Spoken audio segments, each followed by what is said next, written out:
바울의 서신 중에서 제일 마지막 서신 중에 하나인 디모데후서에 보면 그리스도인들, 교회를 다니고 예수 그리스도를 모셔드리는 그 사람들의 삶 가운데 자신이 어떠한 삶을 살아야 되는지 그 복음에 대한 헌신의 모습을 세 가지를 통해서 비유로 나타냅니다.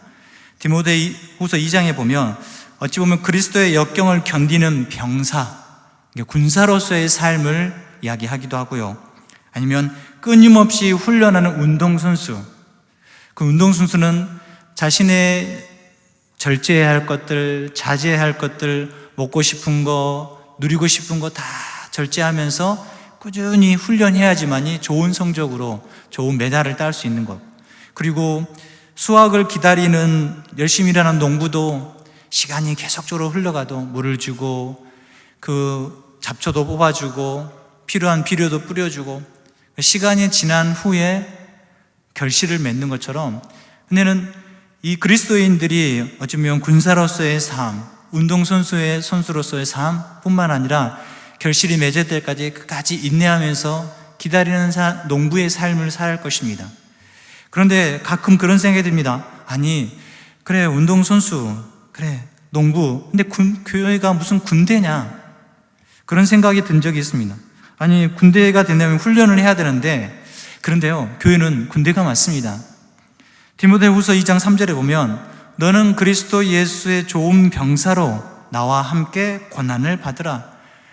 그리스도와 함께 걸어가는 그 길이 고난의 길이고 힘듦의 길인 것은 분명하다면 그 길을 걸어갈 때 너가 아무 준비 없이 훈련 없이 걸어가면 너는 실패할 것이고 넘어지기 쉽기 때문에 훈련받고 군사로서의 삶을 살기 위해서 부단히 노력하라는 것입니다.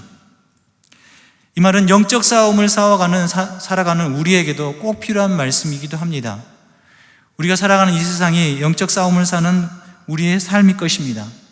그래서 교회는 훈련이 있어야 되고 교회는 그 훈련 가운데 참여하는 자들이 되어야 될 것입니다.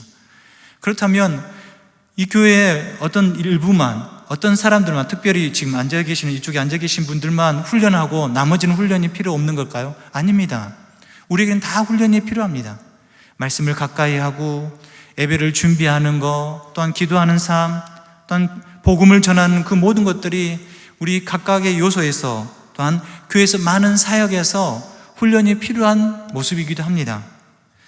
오늘 말씀에서 보면 11절에 그가 어떤 사람은, 이 그가는 10절에도 보면 그가 곧 모든 하늘 위에 오른 자니 예수 그리스도죠. 예수님께서 또한 이 교회 가운데 있는 속한 사람들에게 어떤 사람은 사도로, 어떤 사람은 선지자로, 어떤 사람은 복음 전하는 자로, 어떤 사람은 목사나 교사로 삼으셨으니 각각의 은사를 주셔가지고 직분을 다 주셨다는 것입니다. 교회에 많은 직분들을 받은 사람들이 다 하나님께서 주신 선물로 받은 그 은사를 가지고 교회 가운데 살아갈 수 있도록, 교회 가운데 또한 세워갈 수 있도록 하나님께서 주신 것입니다. 이 말은 모든 사람이 다 은혜로 선물로 받은 것입니다. 그것을 기억해야지 내가 잘나서, 내가 어떤 특별한 능력이 있어서, 내가 무언가 더 가져서 그 위치에 그렇게 부름받은 것이 아니라는 것입니다. 그들을 세우신 이가 바로 하나님이시고 그들을 이끄신 이가 바로 예수님이신 것입니다. 근데 그렇게 부르신 목적이 있을 거 아닙니까? 그냥 불러놓고 일영아 불러놓고 끝나는 게 아닙니다. 저를 부르셨다면 분명히 무언가 하시기에 부르신 거지 않습니까?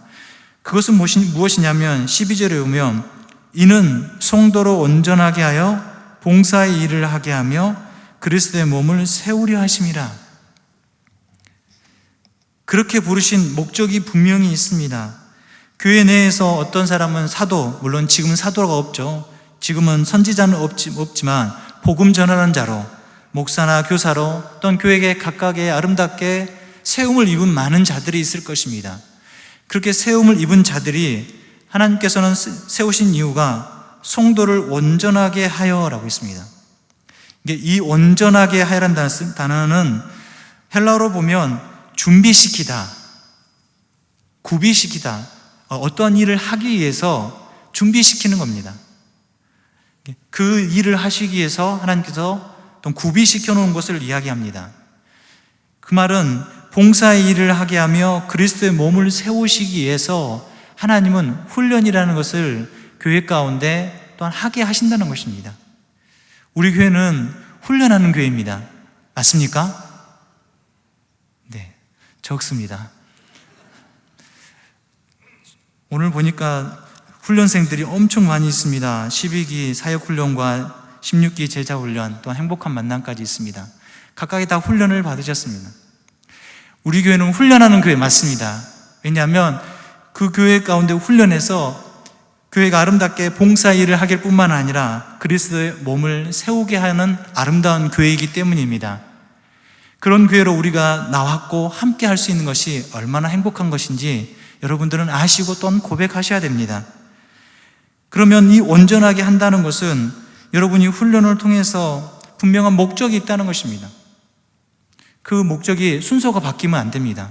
내가 봉사의 일을 하니까, 내가 어떤 직책을 맡았으니까 그게 먼저가 아니라 먼저 훈련받고 내 훈련함을 통해서 하나님께서 나를 부르신 거, 하나님께서 나를 이곳 가운데 있게 하신 이유가 무엇인지를 분명히 깨닫고 나아가는 것이 중요한 것입니다. 순서가 바뀌면 이렇게 됩니다. 만약 군대를 가는 사람이 군대 가서 아무 훈련을 받지 않습니다. 받지 않는 상태에서 전쟁에 나가면 어떻게 되겠습니까? 그럼 그 전쟁에서 그 사람은 끝내는 목숨을 잃게 됩니다. 전쟁하기 전에 군사훈련을 해야 됩니다. 군인으로서 받아야 할 훈련도 다 해야 됩니다. 제가 만약 군대 갔다 온 지는 오래됐지만 군대 가서 아무것도 안 하고 제가 30개월 했는데 30개월 그냥 지나오면 군대 갔다 온 것이 되겠습니까? 아닙니다. 가서 훈련을 기본 군사 훈련을 하고 그 중간중간마다 훈련을 통해서 직무에 맡겨서 잘 일을 할 수 있도록 배우고 알아가는 것입니다.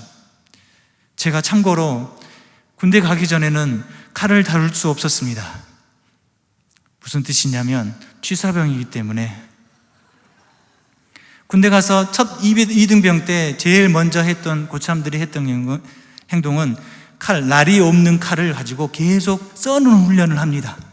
탁탁탁탁탁탁탁. 그 훈련을 하고 나니까 나중에 일병이 되고 상병이 돼도 써는 게 쉬워진 것입니다. 취사병만 그렇습니다. 다른 사람들은 그렇지 않습니다. 그런다고 해서 제가 취사병이라서 총 안 쏘는 건 아닙니다. 다 훈련을 합니다. 전쟁이 나고 어떤 일이 생기면 그거에 따라서 반응하기 위해서 훈련합니다. 그런데 제가 훈련을 빼먹고 제가 훈련을 하지 않고 전쟁에 투입되면 저는 그 전쟁에서 살아남을 수 없습니다.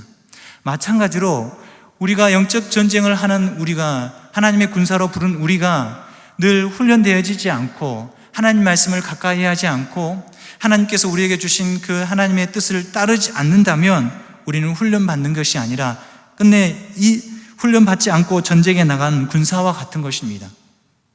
여러분 기억하십시오. 여러분이 훈련을 받는 이유가 하나님께서 여러분을 부르셨기 때문입니다. 여러분이 어떤 능력이 있어서 어떤 힘이 있어서 그 자리에 있는 것이 아닙니다.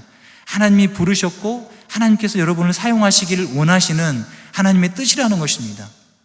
그래서 온전하게 하여서 봉사의 일을 하게 하며 그리스도의 몸을 세우는 것입니다. 훈련의 최종적인 모습은 온전한 그리스도인이 되어서 봉사의 일을 하기 뿐만 아니라 하나님이 세우신 이 아름다운 교회를 서로 세워가기 위한 것입니다. 혹시나 여러분들 가운데 사역훈련을 하고 제자훈련하고 행복한 만남을 하는 것이 여러분의 가치를 높이기 위해서 한 것입니까? 아니면 여러분이 누군가에게 잘 보이기 위해서 한 것입니까? 절대 아닙니다.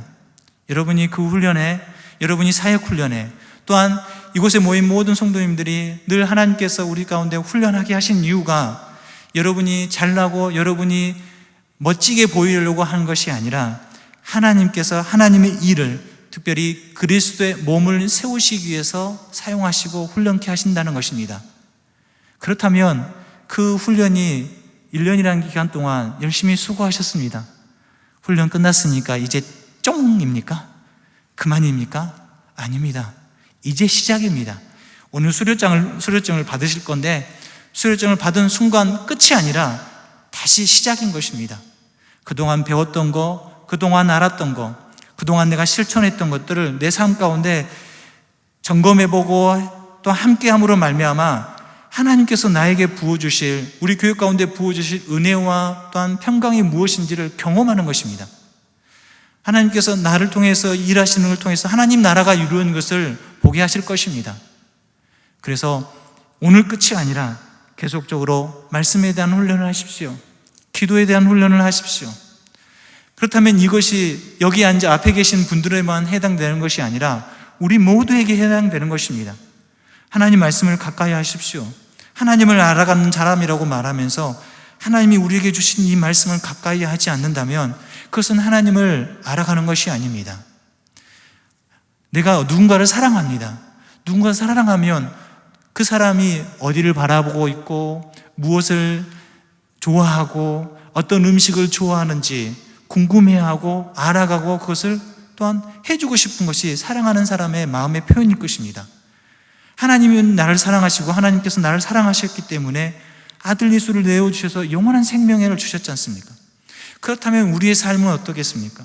우리가 하나님을 사랑한다면 하나님을 알아가는 일에, 하나님을 배워가는 일에, 또한 하나님께서 주신 그 믿음의 길이 어떤 것인지 걸음걸음 걸어가면서 경험하는 자가 되어야 할 것입니다. 그런 사람으로 우리를 부르셨다는 것을 잊지 마시길 바랍니다. 오늘 수료하시는 또한 제자훈련, 또한 사역훈련을 통해서 기본적인 훈련을 하셨을 것입니다. 행복한 만남도 마찬가지입니다. 그런 훈련을 통해서 배우셨던 것을 통해서 더 견뎌내시고 어려움이고 힘들 때마다 하나님 찾으시고 하나님께서 나를 어떻게 이끄시고 붙드시는지 경험하시고 또한 그것을 간증하시는 귀한 하나님의 사람 되시기를 바랍니다. 이것은 끝내는 우리의 우선순위를 어디다 두는다 해서 맞춰줄 수 있을 것입니다. 1년 동안 여기 계신 분들은 그 시간을 특별히 훈련받는 시간들을 빼어놓고 그 시간만큼 다른 것들이 침범하지 않도록 딱 못을 박아놨을 것입니다. 행복한 만남, 화요일 오후는 이 시간은 행복한 만남 시간. 절대 다른 사람이 나를 침범하지 못해. 제자훈련도 마찬가지일 것입니다. 그 시간을 통해서 하나님을 만나시고 하나님의 함께하심을 경험하신 것처럼 또한 더불어서 순간순간마다 하나님께서 나와 함께하심을 또한 우선순위를 정하시고 달려갈 때 하나님은 우리를 붙들어 주실 줄 믿습니다. 말씀을 맺으면 우리 교회는 훈련하는 교회입니다. 왜 그렇습니까? 오늘 말씀처럼 온전하게 하여서 봉사일을 하길 뿐만 아니라 그리스도의 몸된 교회를 세우게 하시기 위한 것입니다. 나의 잘남이나 나의 위치, 내가 어떠한 자격을 얻기 위해서 하는 것이 아니라 하나님의 나라에 대한 것이고 하나님의 뜻에 대한 것입니다. 그런 교회로 우리가 나아가고 있음을 알고 늘 동참하시고 아직까지 훈련에 참여하지 못한 분이 있다면 참여하십시오. 그 시간이 하나님의 은혜의 시간일 것입니다. 그 시간이 하나님께서 다듬는 시간이 될 것입니다. 그 시간이 하나님께서 함께 하시는 시간이 될 줄 믿습니다. 그렇게 나아가시는 귀한 하나님의 사람 되시길 축원합니다.